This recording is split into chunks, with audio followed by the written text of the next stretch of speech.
Okay, now I'm live. Now I can be like, Oh nagging about something but but. no!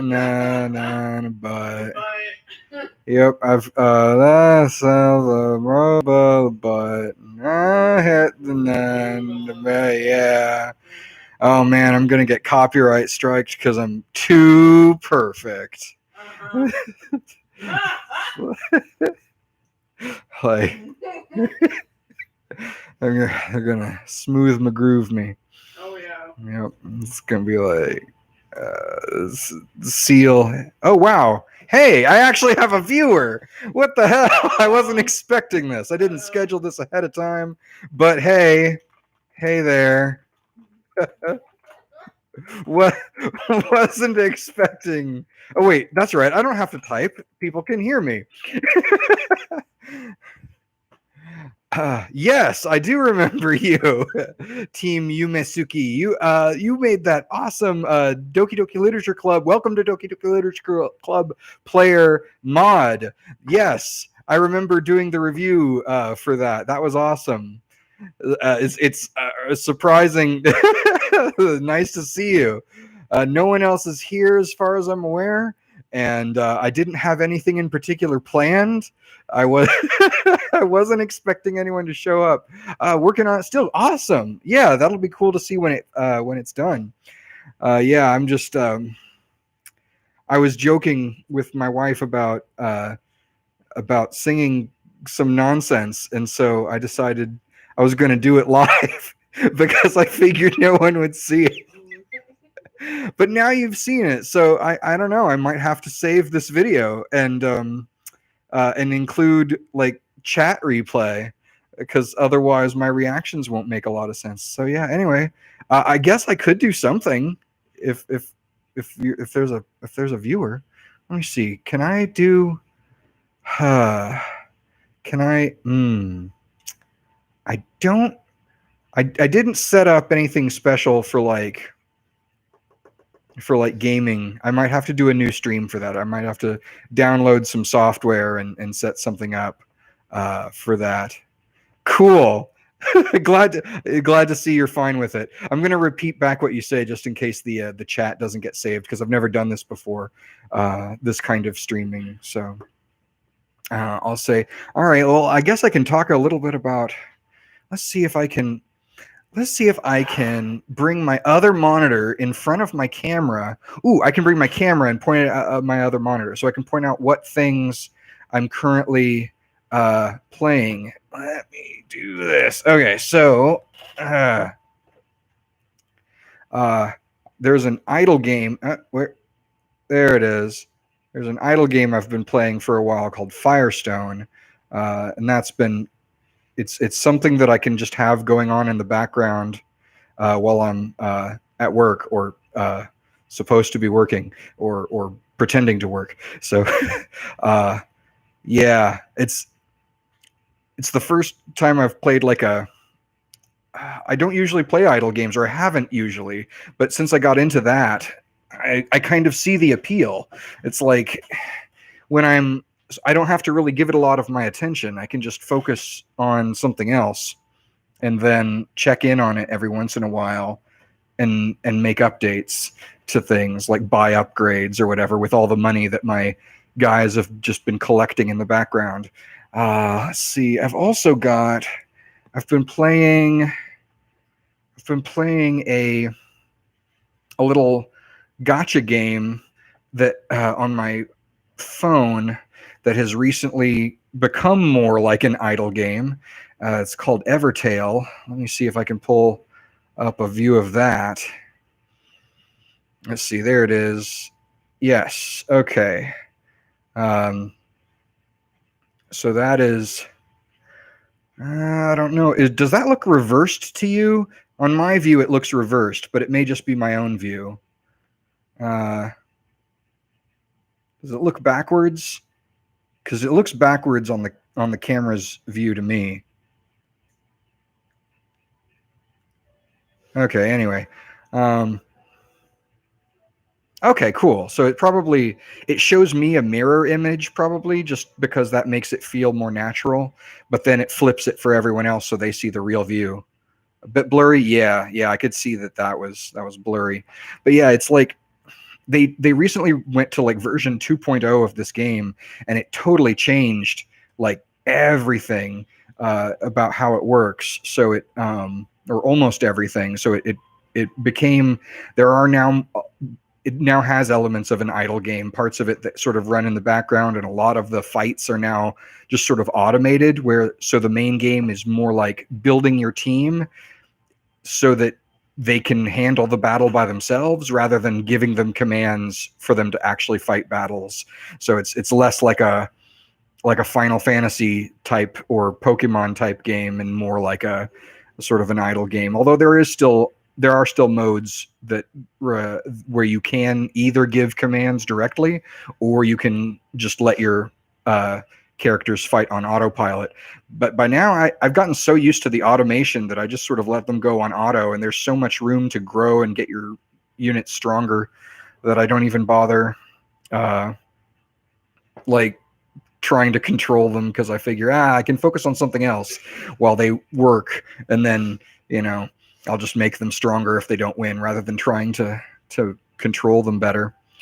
And let's see. And one of the things I like about it is it does have an element of kind of pay to win, in the sense that you get stronger with items and things that you can pay real money for, but you also get those same items if you don't spend any money. So you can still get. There's no limit to how strong you can get. Can you turn off the acto? What's the acto? Oh, the auto. Right. Yeah, there certain modes have auto is mandatory, and other modes have auto as optional.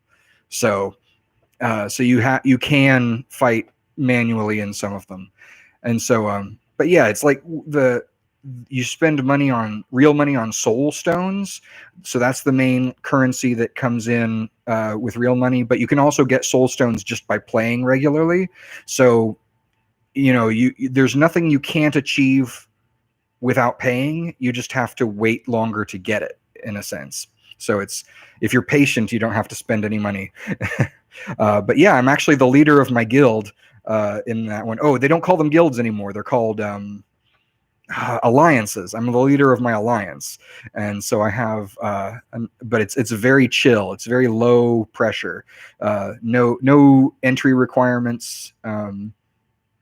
No demands on people to keep up a certain level of activity. I just I want it to be very, very low pressured, so people can just come in and then get a few little boosts. Yeah, I like it. It's Evertail. I think it might cost a small amount to start with, like I don't know, maybe $1, but it's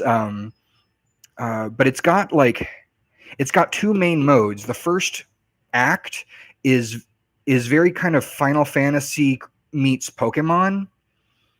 Oh, Genshin Impact. I've heard of that. I've heard that it's also a gacha game, and it's like for like a full size computer, and but I haven't actually played it yet, so that might be interesting to give it a try.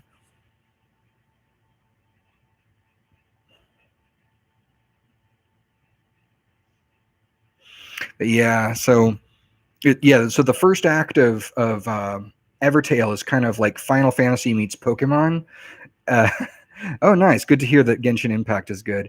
Uh, where so like in Evertale's Act One, you're uh, trying to collect monsters, kind of like in Pokemon, but also there's like a fantasy style kind of storyline that's sort of reminiscent of something from Final Fantasy, and so you're adding both hero type characters and monster type characters to a team, and then you're strengthening them like typical RPG stuff, and all that, and you're getting through a nice long interesting storyline where you get to know some interesting characters, and there's like politics going on between different factions and stuff in the story.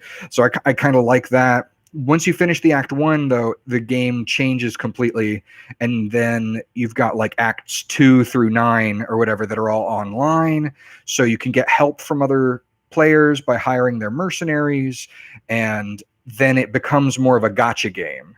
So yeah, you can mix the fighters from heroes and monsters. So you can have a single team that's a combination of heroes and monsters fighting alongside each other. A single slot, a character slot, can be occupied by a hero or a monster. And it's sort of like each slot has a character, a weapon, and an accessory. And the accessories can't be like, they're very static. You get a good accessory or a low quality accessory, and it's that way forever. A weapon can be leveled up, and a character or a monster can be leveled up and also evolved and also ascended and also gain mastery and like all these other extra sort of things that there are ways to like power them up like that. So that's gives long-term growth potential. And then, but yeah, once you get to after the first act, it does become more. There's more to like summoning, like spending soul stones to roll. Yeah, I've finished the entire storyline actually. So now there's just like extra events and like little. There's raids that go on twice a day. So I announce those to my alliance, and we get together, form parties, and try and take down raid bosses for extra items. And they're the extra little events, like every couple of weeks or so they'll have a new event, and the event has its own little storyline, and it's only in place for that couple of weeks or that month or whatever that they're doing the event for, and then it goes away, but it might come back again someday. So you kind of have to yeah, that's right. So you can, each of them have like certain unique prizes that you can get if you collect enough of the in-event currency. You can trade them in for a unique weapon or a unique character, and if you get duplicates, then you can power them up even more. So it motivates you to try and get as many of those. So yeah, I've finished all of the main story, and I think they're probably going to keep building on the main story. It does seem to have reached a really major conclusion. Like, if they stop the main story from here and only do events from now on, I wouldn't be too surprised, because they finished, the last act finishes off, it ties up almost everything, and there's no specific threat left outstanding like there was in at the ends of previous acts. So they may not make any more, but I'm not sure. I'd like to see more. It would be cool to see what happens after that. But yeah, I like the storyline quite a bit. I think that's one of the reasons why I like it more than a lot of other like kind of online multiplayer games, is because it does give you a storyline with characters that you can get to know and feel connected to. So yeah, unlike Firestone, which has the flattest of imaginable storylines. It's very like I can't recommend the story for anything, but it is nice to just kind of have, I don't know, it fits the role of an idle game. You can have something just kind of constantly churning in the background and constantly feel like you're making some sort of progress, and there's always some other milestone or threshold that's just a little bit further along, so you always feel like you're approaching something good. So it kind of scratches that itch. So I still like Firestone anyway. But yeah, that's how that's going. Let me see what else I've been playing. I've also been playing StarCraft lately, the original like 1998 StarCraft. More idle games that are more music games.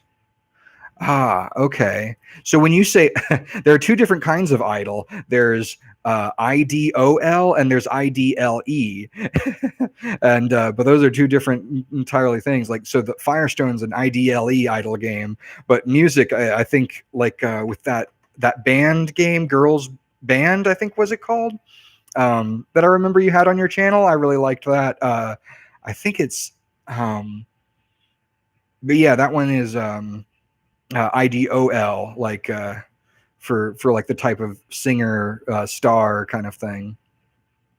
So yeah, that's cool. I'm trying to think what else. But yeah, I got into playing real-time strategy recently, or I got back into it. I'd played it a lot before, but I got into playing StarCraft again recently, StarCraft Brood War, because I'd been watching a lot of Star Wars Star Wars the Clone Wars, the CGI animated series, because I had finished watching The Mandalorian, and I I needed something to satisfy my need for more Star Wars, and I had never actually watched the Clone Wars, so I started watching that, and I was actually pretty pleased with it. It was better than I had thought it would be, and but then like seeing all these like big battles with a whole bunch of clones versus a whole bunch of droids made me think like, oh, I want to play a big old real-time strategy game. And so I got back into StarCraft and I started replaying it, and it was more difficult than I remembered. But now I'm almost done with it again. I'm down to the last mission in the expansion, and once I do that, I'm thinking I might actually get the remastered version of it and then play it all over again, just in the updated graphics. Having just beaten it, it would be kind of a good instant comparison. Yeah, so there's that, and I also was playing Factorio recently. Let me see, but yeah, Factorio was pretty good. I had the demo for it for a long time. It's been in early access for a very long time. Oh yeah, there are a lot of Star Wars games. The list is enormous. I played Star Wars Battlefront 2 recently, the more recent one, because there are two games by that name, Star Wars Battlefront 2. One came out for the PlayStation 2 in like 2005, but the one I'm talking about is the PC game that came out in 2017. I've been playing that one. I did play the 2005 version back then, but now I'm playing the one from 2017, and I like the storyline in that one. It feels very much like a Star Wars movie. It's like is well written, and it's got, you know, cool space battles and lightsabers and interesting characters. It follows an Imperial commander named Iden Versio, and she's a total badass. And it's kind of cool to play from the perspective of, you know, one of the Imperials, and to kind of see what it looked and felt like to them around the time of the Battle of Endor, and seeing the Death Star 2 go up in flames. Yeah, it was pretty awesome. And but yeah, I've been playing in the arcade of that, trying to get all the little milestone achievements or whatever they're called. So that's been fun. Let's see. But yeah, Factorio was something I really liked. I got the demo for it a long time ago. It was in early access for a very long time. And I never quite bought the full version while it was in early access, because I didn't really want to pay money for an unfinished game, even if that meant I would get a discount on the full game. I kind of wanted to see it get finished and then kind of see how well it was received. Factorio, sure. Factorio. It is like factory, but instead of a Y, it's got an I-O. But yeah, it got received pretty well. It finally hit launch. It finally hit version 1.0 a while back. And so then I got the demo for 1.0, and I was to be fair, I was a little disappointed at first, but hold on, because it was still kind of buggy.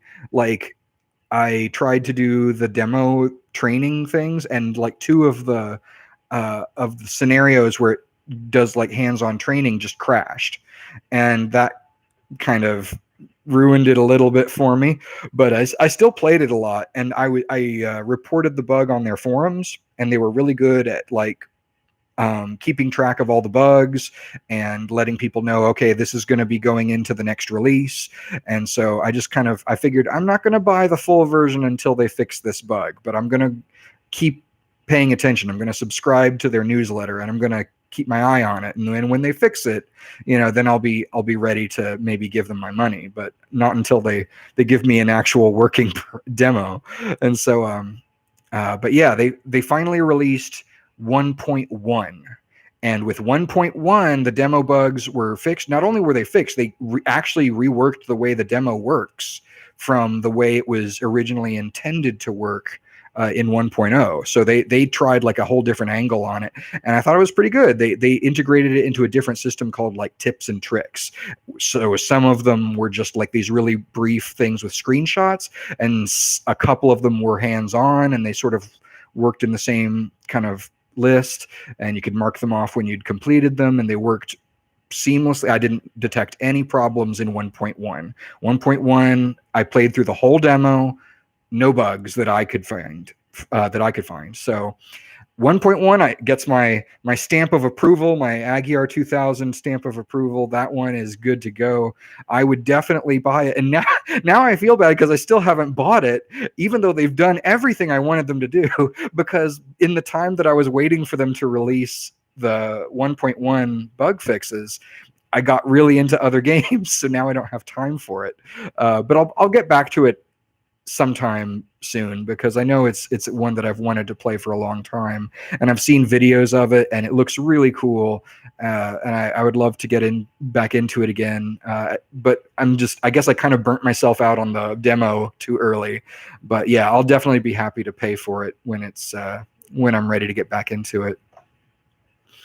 But yeah, they've got some good trailers. It's all about automation, and it scales up, and that's something I really like. Is Nintendo stuff. I'm actually not that familiar with what's going on with Nintendo. I haven't had any Nintendo products since the Wii. That's about when I stopped really paying attention to Nintendo. I know that I know like the names of the consoles. Like I know that there's the Wii U, and then the Switch, and I think they had a couple of I think they have like the 3DS for portable, and that's kind of all I know. I pretty much just focus on PC now. But yeah, I have a PS3, and I think that's the only game console I still have. I got rid of a whole bunch when I moved a long time ago. I gave them to Goodwill, so hopefully somebody else will enjoy them. But the only game console I still have is a PS3. I've got some old games on it, but now it's sort of like I'm not really all that interested in getting back into them. And I haven't even used the PS3 in so long. I used to use it as a Blu-ray disc player, but now I don't even watch Blu-rays anymore because, everything's streaming now. Everything's just changed so fast. It's interesting to me, like, because I thought about getting a PS4 for a while, and I thought about it just for so long that now there's PS5s, I think. I don't know. I haven't even paid attention. Is the PS5 out? Let's see. The PS5 is currently out of stock. Oh yeah, I remember seeing memes about it. Not ads, memes. That it looked like a router or something, or a refrigerator or something like that. So apparently, I guess it has come out. Unfortunately, I've just kind of lost interested in all that. I just like PC because I can do so much with a PC, and I can manage the innards of it myself to kind of like, I can upgrade the video card when I need to, or the memory or the hard drive. I can kind of soup it up myself, and I've been doing that. In fact, the computer I have now is a ship of Theseus. It's been replaced one part at a time. So every part of it has been replaced probably multiple times, but in a sense, the original seed of it, the original computer on which my current one is an evolution, came from, I believe it was like 2002 is when I first got it. And since then, I've just been replacing parts, and so now effectively it's been like multiple computers since then, but not necessarily all at once. Like every once in a while, I have had to replace. I think the biggest upgrade I had to do was like, I needed to upgrade. I got to a point where I needed to upgrade the CPU, but there weren't any better CPU. But the motherboard I had was so old that modern CPUs wouldn't run on it. So I had to get a new CPU, a new motherboard, and then of course that meant with a new motherboard I'd have a new memory controller, which meant I need to have different RAM. It was a whole, like, I had to replace almost everything all at once, like even like the disk drives. Like I had to go from parallel to parallel ATA to serial ATA, and which might give you a sense of how old I am. But yeah, I already said it was back in 2002 that I first got it, so it's been, man, yeah, it's been a long time. I remember finally getting rid of my floppy disk drive. Persona, no, I haven't played Persona, but I have heard of it. Persona, I've heard of Persona 5 in particular, but I guess that might be the latest one. Let's see.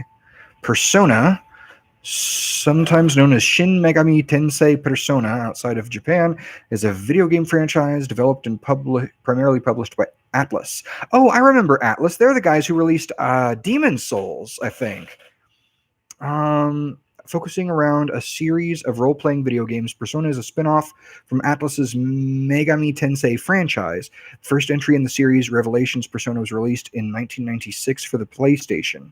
The series has been seen several more games since, with the most recent main entry being 2019's Persona 5 Royal. The 6th installment in the Persona series. Okay. Interesting.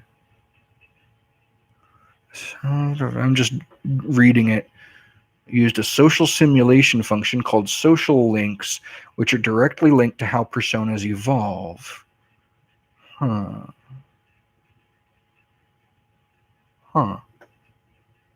Let's see. It looks like some of them have been released on Windows. Let me see. Persona 5 Royal. What is that one on? That is on PlayStation 3 and 4. So I guess it's not on PC. Persona 4 Dancing All Night is for the PlayStation Vita and 4. What else is there? I'm looking for Persona 4 Arena Ultimax. Is on arcade, PlayStation 3, and Xbox 360. Persona 4 Golden is a port for the PS Vita. And let's see. Persona 4 Arena, arcade, PlayStation 3, and Xbox 360. Persona 4. PlayStation 2, PlayStation Vita, and Microsoft Windows. Okay, yes. Persona 4 was on PC. Golden, I think. Let me see. Persona 4 Golden, released in Japan as Persona 4 The Golden, was announced in August 2011 and as a port of Persona 4 for the portable PlayStation Vita. However, the Vita provided sufficient resources that allowed Atlas to expand the game. It's an expanded version of the PS2 title.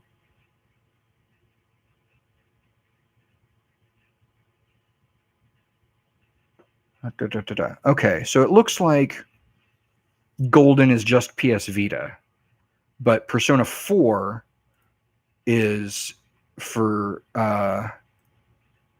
all those other series, is the one that's on Windows. PS2, PS Vita, and Windows. Okay. Cool. Huh. So anyway, let's see. I know I've been working on my the last series I was working on my channel was, well, I had 2 series going on. I had the Legend of Zelda, the original, like 1987, I think it was. What was that? 1986. Yeah, 1986 game. I was playing that on an NES emulator, and that was going pretty well. But like, I don't know, I just ran into a whole bunch of stuff, and I lost my interest, and I stopped doing a lot of stuff. Like I just kind of retreated into just uh, sleeping and playing video games and watching YouTube and not really doing my regular things. Like I was beta reading for a fan fiction based on Dark Souls that I really liked, and I was also doing the YouTube both uh, my playthrough of The Legend of Zelda 1986 and my editor Steve was doing he had his own playthrough he was doing of or not playthrough, but he put up his own series on my channel of him playing Among Us after he did some of playing American Truck Simulator, but he's not really doing that anymore. So, oh yeah, A Link to the Past. Oh yeah, that was wonderful. I loved that. Um, gosh, there was a lot of really good games that came out in the 90s. That was a wonderful, wonderful period for video games. Link to the Past was 1991. And yep, there was, I like, it was so broad, but unlike the original Zelda, you wouldn't get lost playing it. Yeah, Among Us is, it can be, it's definitely one of those, I forget what the term for it is. It's a social game in the sense that you have to be able to game people socially in order to play it well, because it's not just a matter of technical skill, it's a matter of social skills and being able to bluff people successfully and to be able to detect when people are bluffing, and that can be difficult. And in fact, I think it's particularly difficult for me sometimes because of I grew up with some undiagnosed autism, and it was really, really hard for me to read people and understand people, like to pick up on social cues and other kinds of subtleties was very, very difficult for me growing up. I think I've gotten better at it, a lot better at it as I've matured into an adult, but it's like but I don't think I'm probably quite on the same level as like an average. I'm still probably, I would say, below average for a person my age. Uh, but yeah, sometimes it works out fine, and sometimes I do something that I don't even know. Like I never find out why I got caught. Like I run off to the side, I kill somebody while nobody's looking. I run back, somewhere else, and then like someone calls a meeting and they all vote me out, and I am like, wait, how did you know it was me? You didn't even say anything. And they're like, you were so suspicious though. We saw you were acting so guilty. I'm like, what did I do? I don't even have any idea. But it was clearly something if they voted me unanimously. But so yeah, sometimes it's tough. I don't pick up on it very much. But Steve's the one who really plays a lot of that. But yeah, like I said, he stopped doing the editing and the recording stuff for now. So but yeah, I also played it too from time to time. And it's extra tough playing it with a friend, I find, because they know me so well. They can tell when I'm bluffing. I can't lie to them. It doesn't come naturally to me. I don't want to lie to them. I want to play with them, and so I end up being really easy to read. So Steve's a different kind of person from me, personality wise. So whenever Steve and I would play against each other, or we'd be playing together, if we weren't ended up not on the same team, he'd always be. If I was ever, let me put it this way: if I was ever imposter while he was crew, he'd always figure it out. So anyway. But yeah, I did enjoy it, but eventually it kind of got old for me fairly quickly, I'd say. But yes, Steve kept going for a while and kept putting up episodes on my channel, or I was happy to put them up, and then I guess he kind of lost interest and was off doing his own thing. Oh, nice. Yeah. You say the best memory I had with A Link to the Past was playing it with my dad. We had on our own save file and see who can make it to the final boss. Yeah. Oh, that's wonderful. It's nice to have good family memories, you know. I remember playing, I think the biggest, like the game that Zelda game I probably played the most, more than any other Zelda game, was Link's Awakening for the Game Boy. And that came up, or came out, shoot, I'm trying to find, there's one for the Switch that came out in 2019. I'm trying to find when the original one, oh, your dad beat you to it? Yeah. Okay. The original Link's Awakening came out for the Game Boy in 1993. And yeah, they did release an updated version. I think it was called Link's Awakening DX or something like that, that could be played on the Game Boy Color, and had so it added color to it, and then they also added a whole new dungeon that relied on color. So if you tried to play it on like a regular Game Boy, you know, there's no way you would be able to solve it without seeing the colors. But it's like, but yeah, I played that so much on the Game Boy, because I remember so many nights I would be in my parents' car, like in the back seat when I was like 8 years old, and and I just remember like I had like this attachment that you could put over the Game Boy that would shine a light on it, because back in those days the screen itself did not emit any light. It was like one of those digital watch faces that it doesn't emit light, it just reflects it and blocks it to make shapes. So I had to shine light on it with a little attachment that had its own batteries, and I had like a bunch of extra AA batteries, and I would play it for hours while sitting in the back seat of the car, which made long drives, like 3-hour drives or longer drives from Kansas down to Texas and vice versa, a lot more tolerable. And I would get so into it, and I loved the music, and I loved the characters. The Marin or Malin was a really good, I really liked the that what was it? Marin, that's it. Yeah.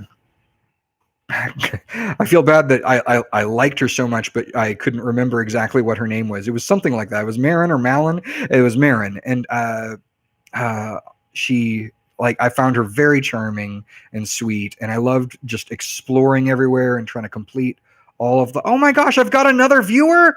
What the heck? I never expected to have viewers tonight. I was just doing this as a joke, and now I've got 2 people in the chat. What is this? I guess I'm more popular than I realized. Hello. Welcome. I just sort of did this on the spur of the moment, so I don't have this set up to show games right now. I'm just kind of chatting about games with the chat. I was talking about The Legend of Zelda: Link's Awakening, and before that I was talking about other games I'd played. But yeah, I totally fell in love with Link's Awakening. Spent so many hours playing it. I still know the Ballad of the Windfish by heart. I is new viewer. Ah, awesome. Well, welcome, Andrew. It's very nice to have a new viewer.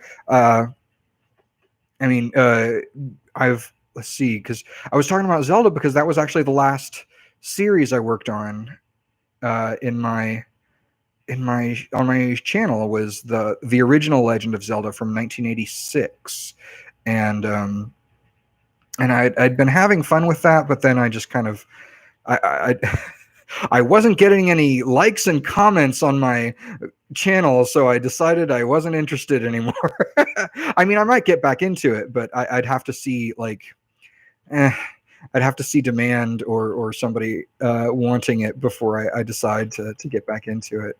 But yeah, see, yeah, 1986. Because yeah, somebody on my previous, at the end of my previous playthrough, I asked for suggestions. What should I do next? And they said, do a Zelda game. And I thought, I've played some, and I really like several of the ones that came early on. But hey, why not start at the very beginning? And so I started with The Legend of Zelda, and I tried to craft a nice playthrough that would cover everything but relatively efficiently. I didn't want to spend a lot of time wandering around aimlessly, and I have my friend Steve do the editing, and so that was really helpful. Actually, is with Steve's editing, not only could he add like his own little bit of humor. Oh, thank you so much, Andrew. I'm really glad to know that someone liked it. But yeah, it was great with Steve's help, because not only could he add like little bits of humor and gags every once in a while, not every video, but every once in a while. But the main thing he did every time I came up with videos is he would trim down backtracking and parts where I went over the same place or did some kind of tedious thing where I was just like crawling through screen after screen that we'd already seen and just killing enemies and collecting rupees. He would cut through that so it would make for a better show. And I wouldn't really want to do that without his help. If I get back into it, I can ask him if he'll get back into editing for me if he wants to do that. And I think he probably would be fine with that. And if not, then I can do like some little bit of cutting. But hey, all right, well, thank you very much for showing up, Andrew. I really appreciate it. It was wonderful seeing another friendly face in the stream. So you have a good night. Bye. It's awesome. So yeah, let's see. I'll probably, well, if Andrew likes it, then I guess I'll get back into it. It'll probably take a few weeks before I get the next episode in, because I do have to kind of get back into like I haven't done it in so long. I need to get out my old like recording software, make sure that's updated and everything. I need to make sure I have my save files and all that. And I'm going to call up Steve and see if he'll help me edit, and then we'll get back into it. Because yeah, I think that would be a nice thing to finish. And that's the other thing is I want to finish what I start. I do feel kind of bad leaving things hanging. That was one of the things that like got me through two of my previous playthroughs on my channel. One was Rogue Legacy, and another one was Stardew Valley. And both of those, they're great games, but there came a point in both of those when I was making them that I just kind of lost interest, and I didn't really feel like doing it anymore. But I was like, but I don't want to just leave the series undone. I want to finish it. I want to have the my progress to the ending finished, whatever we can call an ending, and then I can feel free to stop doing it on the channel at least. And because that's something that always bothered me when I was a viewer or a fan of something, like someone reading a fan fiction or watching a series. If somebody gets started on it and then they get halfway into it and then they just stop, it's always frustrating. So I was like, okay, well, let me just finish it. And so in both cases, there's a lot more I could still do on them. If people said, I want to see more of Stardew Valley, or I want to see more of Rogue Legacy, I could keep going on them because there are more things to do. There's like a new game plus kind of thing with Rogue Legacy, and there are a lot more upgrades for me to buy. And then with Stardew Valley, like all I did was I got to Grandpa's evaluation, and I got the best one, which just was a wonderful surprise. And then but I could absolutely go into year 3 and try and get all the achievements and see all the interesting things that can play out if you like get all of the little interludes, make great friends, best friends with everybody in the town and all that. It's a very nice game. Yeah, and I see that you have Stardew, and that's cool. I liked that. I have also never played it multiplayer, so it would be interesting to see how that goes.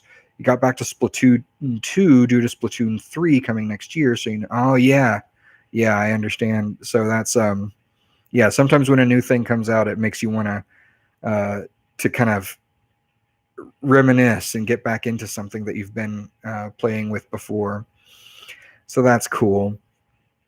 Yeah, Stardew Valley. Like, there's still a lot I haven't done. Like, I know I never made it into.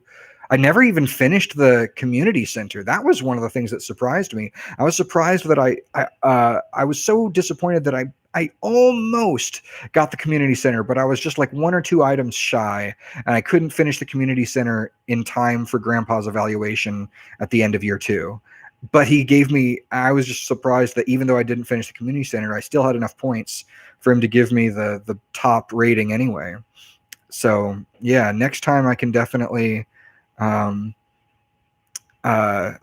try again to if I get back into Stardew Valley, I can try and see complete the community center, and I can go in and get into the there's like there's something underneath the sewer, like a poison bug layer or something like that, and then I think that leads to a witch, and there's just a bunch of other stuff. So playing the new story DLC, it's hard.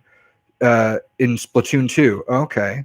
Yeah, I've never played any of the Splatoon games, but I think I've seen a couple of brief videos from it, so I kind of know the gist, I think, of how it's played. Sort of an arena, like uh, battlefield kind of thing. Paint the battlefield to claim points.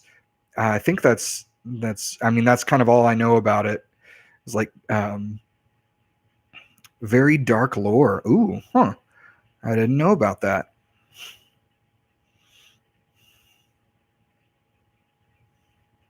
Rue too. Okay. Yeah. Hmm.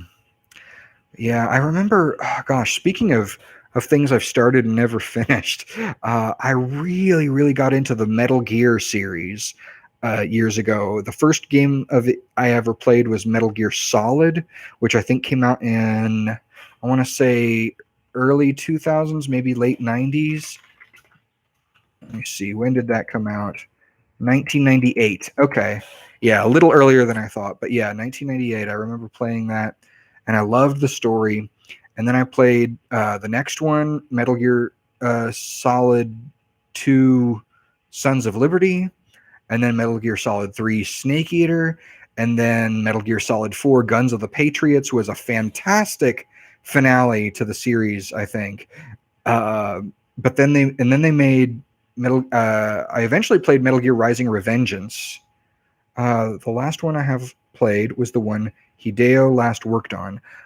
What was that one? Last Metal Gear game Hideo Kojima worked on. Was it The Phantom Pain? Metal Gear Solid 5, The Phantom Pain? Because I think that's also the last Metal Gear game that's been made. Although, there was something that came after that, I think. Let me see. Let me check this. There was something called Metal Gear Survive. Okay, yeah, I think that's the nanomachine, son. Don't mess with this, Senator. Yeah, that was Revengeance. That was. I remember. I remember laughing when I saw the first announcement of Metal Gear Rising: Revengeance, because I thought it was a joke. The word Revengeance is so silly. It's not a real word. It sounds like somebody making fun of an action movie title. It's like, it's revenge with a vengeance. Revengeance. But no, it was real, and I think maybe like because revenge and vengeance just mean the same thing. You're combining two words that already mean the same thing. So I, I was surprised to learn that I think Hideo Kojima or whoever it was that named it that uh, was actually serious or thought it was like it sounded cool and dark. Is probably, I'm guessing, just sort of a lack of familiarity with English. But it was a good game. It was very different from Metal Gear Solid. Metal Gear Solid's tagline is tactical espionage action, and Revengeance is something like lightning bolt action or something like that. What does it say? Lightning bolt action. So it's very frenetic. You're not sneaking around nearly as much as you're in the enemy's face, and you're constantly moving. You are paid. Metal Gear Solid, the memes. Yes, exactly.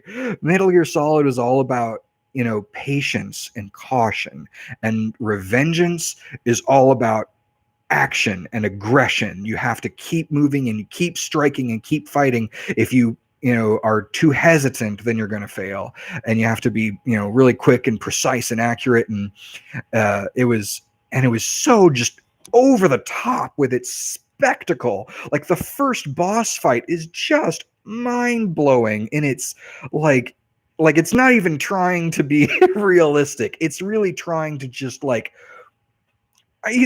Raiden's going to grab this giant mech and he's going to throw it with his bare hands. And it's just, it's like, yeah, I just revel in the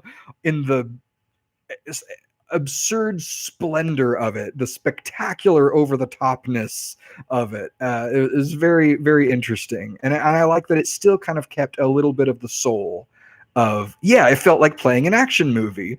And, I like that it still kind of felt like it kept a little bit of the soul of the original Metal Gear games, in that it still kind of had that overall message of like that anti-war message behind it, showing these are a bunch of innocent people who are being victimized by this system that's keeping them this way. And and there are people who it's not just good guys and bad guys. There's a whole bunch of people who are getting screwed over as a result of the conflict, and trying to be, and there's some sort of value to being merciful to the actual person enemies that exist there. So there's still that element to it, which I really liked. So yeah, Revengeance was awesome. And it's the last one in the chronology too. Because if you're talking about, because it takes place in 2018, which is interesting because it's a very futuristic 2018.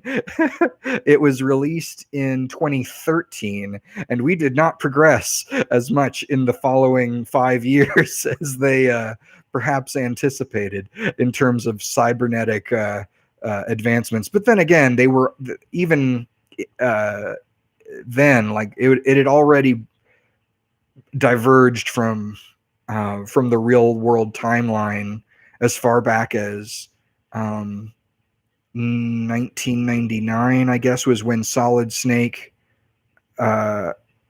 took place. Metal Gear Solid took place in 2005. It was released in the 90s, 98, but it took place in 2005. And I think they already had nanomachines then. Or maybe not. I think that at that point it was just like the genome soldiers. I don't think they had nanomachines until Sons of Liberty.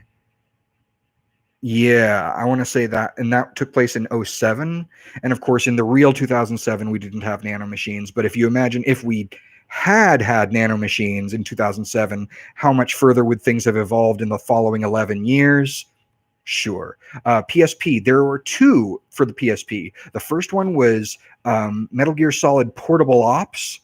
And that the main antagonist for that one was named Gene. And and I really liked that one.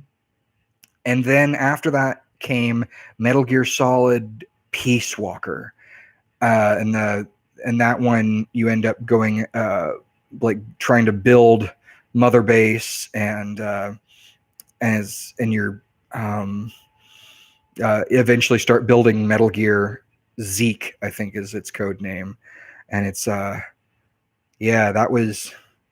that was really impactful. I never actually finished it. I thought I had.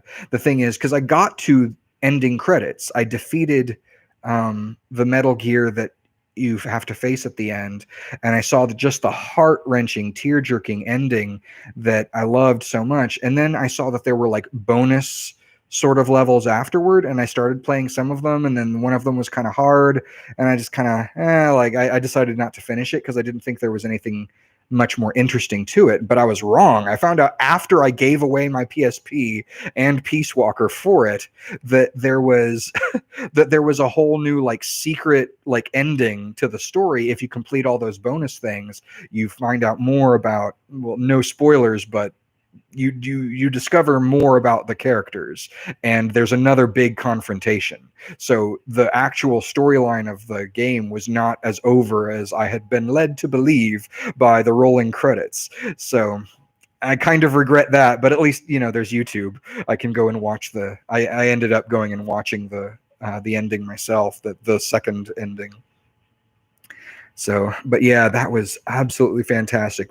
The storyline and all that. But yeah, I remember. I'm trying to. Yeah, in Portable Ops, the boss Metal Gear was called Metal Gear Rasha. Uh, I think no, there were two. There were two Metal Gears. One was Metal Gear Rasha, which you have to fight, and then there's another Metal Gear that you're not really fighting. You're trying to stop it from being deployed, and it's the ICB MG, which stands for Intercontinental Ballistic Metal Gear. And it's a Metal Gear that's armed as part of a warhead of a missile. And if you have to stop it from being launched, because once it gets launched, it's going to deploy nukes and cause devastation.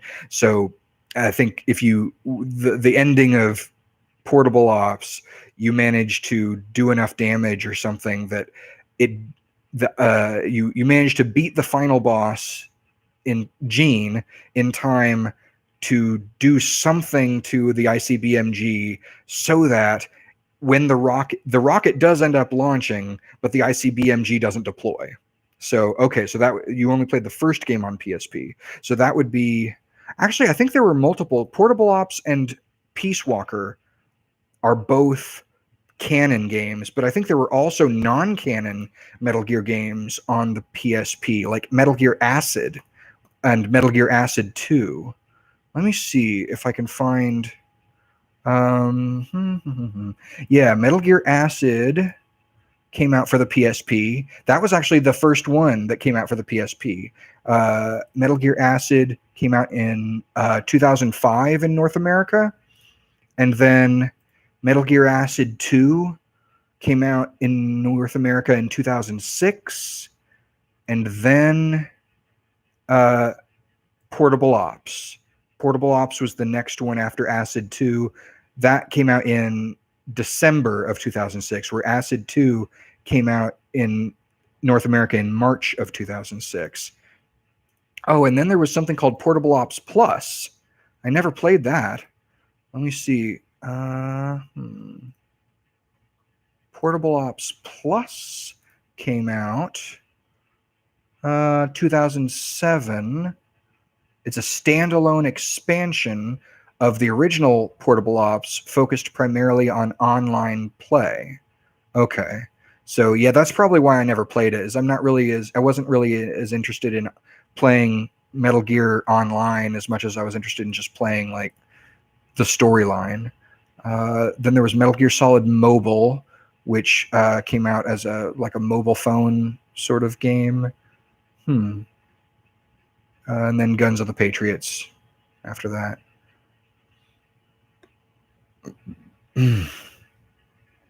So yeah, that's some really good stuff.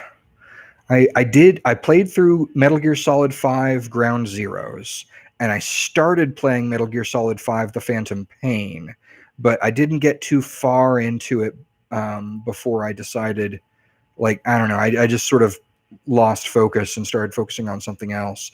I guess I think part of it may have been there were so many things to do in it that it was a little overwhelming for me. I was trying to complete every possible little side quest thing. Which one has the cameo? What kind of cameo do you mean?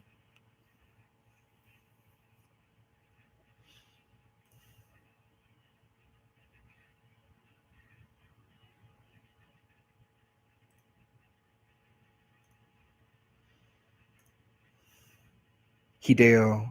Oh, does Hideo Kojima show up in one of those? Huh. I don't know. I didn't know about that. Let me see if any of them. I would guess he shows up in Ground Zeroes because I've played through so much of the others and I didn't know he showed up in any of them. So let me see. Hideo Kojima cameo. Let's see. Evolution of Hideo Kojima cameos in Metal Gear Solid is the first like video result I found. So it looks like he might have. Oh, that's okay. No, don't worry about spoiling it. Um, I'm curious. I wasn't probably gonna play it again for a while. I mean, okay. So this video I'm looking at. Um, I'm looking at this video. So he apparently in Metal Gear Solid, he shows up as a ghost if you use the camera on a picture of one of the pictures in the in Otacon's lab in his offices, and also if in Metal Gear Solid 2, uh, Sons of Liberty, if you as Raiden, if you get behind Snake and choke him out, then he drops a the dog tags of Hideo Kojima. And then in, let's see, in Metal Gear Solid The Twin Snakes, which was the GameCube remake, when the remake of Metal Gear Solid, when Psycho Mantis turns off the camera, it shows the name Hideo up in the corner.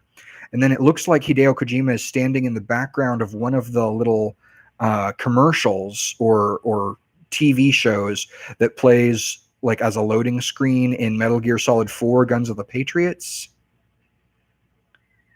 Let's see. And then there's Screaming Mantis in Guns of the Patriots. I'm watching this scene, and apparently there's some flashing background screens that show Hideo's face. And then in Peace Walker, oh yeah, there's a character named Cosima Caminandes, or Caminades. Cosima Caminades is her name. And someone points out that or Kaz points out that name, if you say it in a kind of Japanese accent, it sounds like Kojima Kaminandesu, which means Kojima is God. Oh, and there's also a truck in Peace Walker where if you sneak up behind the truck and like open up the back of it, you get this little comic strip interlude where Mr. Kojima is sitting in the back of the truck. Okay, and apparently, yes, he does show up in Metal Gear Solid 5 Ground Zeroes. I hadn't gotten that far, but yeah, there he is, chained to a pipe, and Punished Snake releases him and puts on his glasses. And then he looks up into his eyes. What took you so long? I don't know where that comes from, because it looks like it was probably Hideo's face plastered over Kaz's from that scene. Let's see. Yeah, so it almost looks like some sort of special mode where you can see that where Kojima's face overlaid instead of Kazuhira Miller's face for a couple of cutscenes. But yeah, that's cool. Yeah, I mean, Kojima definitely enjoyed putting fun stuff about himself in there. He had a high opinion of himself, and well-deserved, I would say. I enjoyed his humor. I think there's also like other references to his name, like when he was... or in the beginning of Guns of the Patriots, there's a point where where it shows Old Snake hiding under a cardboard box, and there's some words on the box that say something like "No place for Hideo, and it's supposed to look kind of like saying no place to hide, but instead of hide, it adds an O on the end, so it's no place for Hideo. I don't know, just another like weird little reference to his own name that he likes to sneak into things. So that's cool. Anyway, I think let's see, it's now been a little bit over an hour on the stream, and it's getting a little bit late. So I think I'm going to go ahead and wrap it up and start heading off to bed. Thank you very much for watching. Again, I was not expecting any viewers tonight. I didn't announce this ahead of time. I just very much on the spur of the moment decided to do something very silly and short. And so there it is. And I guess I will. I don't know if I'll be able to save this for later or anything. Like I said, this is like the first time I've done YouTube live streaming. But yeah, I'll look into it, and maybe I'll do something like this again. Maybe I'll plan ahead next time and do like a chat assisted playthrough of something. So all right, thank you very much, and see you later. Bye bye.